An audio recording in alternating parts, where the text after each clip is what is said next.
Hello everyone, আসসালামু আলাইকুম। আজকে আমি আপনাদেরকে পাকিস্তানের ফেমাস একটা রেসিপি বানিয়ে দেখাবো। সেটা হচ্ছে চার সাড্ডা মোটি চাল।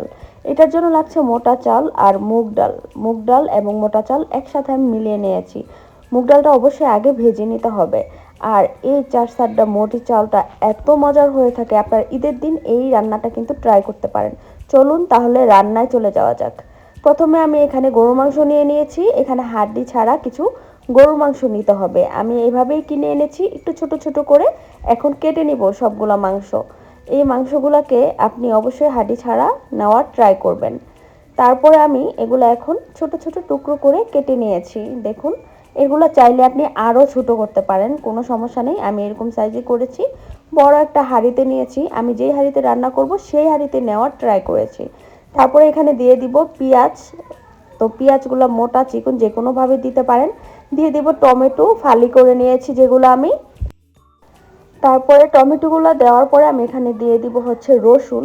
এখানে 10 থেকে 12টা রসুন আমি ব্যবহার করেছি। আদা এবং রসুন পেস্ট দিয়ে দিচ্ছি এখানে আমি 4 টেবিল চামচ পরিমাণ। এবং দিয়ে দিব হলুদ এবং মরিচের গুঁড়া একসাথে করা ছিল, দিয়ে দিয়েছি। ধনিয়ার গুঁড়া দিয়ে দিলাম।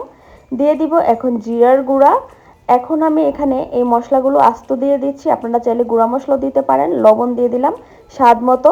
এখানে কিন্তু দিয়ে দিব এখন অল্প পরিমাণ তেল, একেবারে সীমিত একটু তেল দিয়েছি। চিলি ফ্লেক্স দিয়ে দিলাম এখানে আমি বড় চামচের 1 চামচ।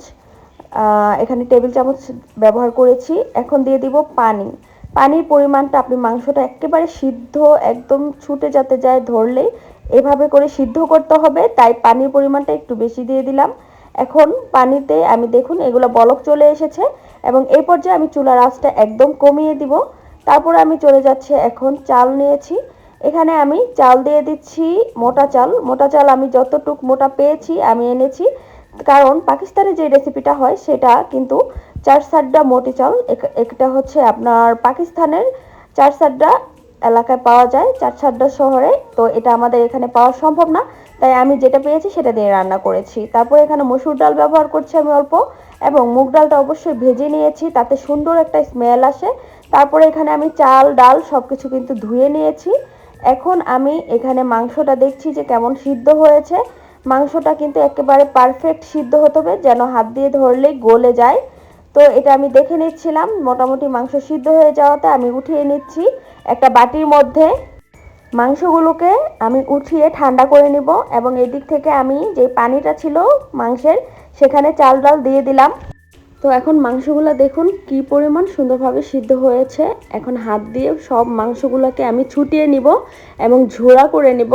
মাংসটা আপনি চাইলে কিন্তু এভাবে করে হাত দিয়ে ঝোড়া করে নিতে পারেন, কারণ আপনি যদি একেবারে চুলায় করতে চান অনেক সময় লেগে যাবে। দেখুন মাংসটা ঝোড়া হয়েছে। এখানে আমি অল্প পরিমাণ মাংস রেখে বাকি সব খিচুড়িতে দিয়ে দিব।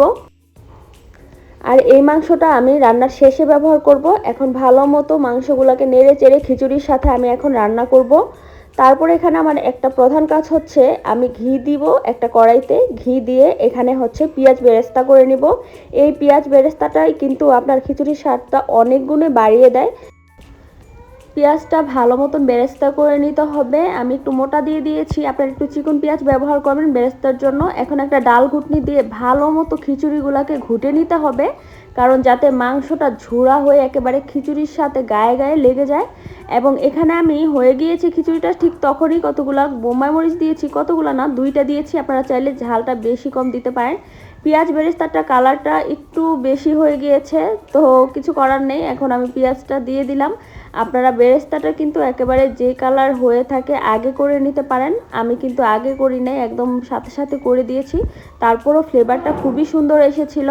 তো আমার এই আজকের চার সাড্ডা মোটি চাউল রেসিপিটা হয়ে গিয়েছে। পেঁয়াজের জন্য একটু পেঁয়াজটা পুড়ে গিয়েছিল, বাট এটার টেস্ট কিন্তু অসাধারণ হয়েছিল। আর পেঁয়াজ বেরেস্তার যেই ফ্লেভারটা সেটা খুব ভালোভাবে খিচুড়ির সাথে খুবই ভালোভাবে মিশে গিয়েছিল। এই হচ্ছে আপনাদের জন্য ঈদের রেসিপি মোটি চাল বা চার সাড্ডা মোটি চাল, পাকিস্তানের ফেমাস রেসিপি। আপনারা অবশ্যই ঈদের মধ্যে ট্রাই করবেন, এটা খুবই মজার হয়ে থাকে, যে কোনো মানুষ পছন্দ করবে। আমার বাচ্চারা তো এমনিতে খিচুড়ি পছন্দ করে না, বাট এই খিচুড়িটা ওরা 3-4 বার করে খেয়েছে। তো বুঝেন তাহলে ব্যাপারটা, আপনারা অবশ্যই ট্রাই করবেন। আল্লাহ হাফেজ, বাই বাই।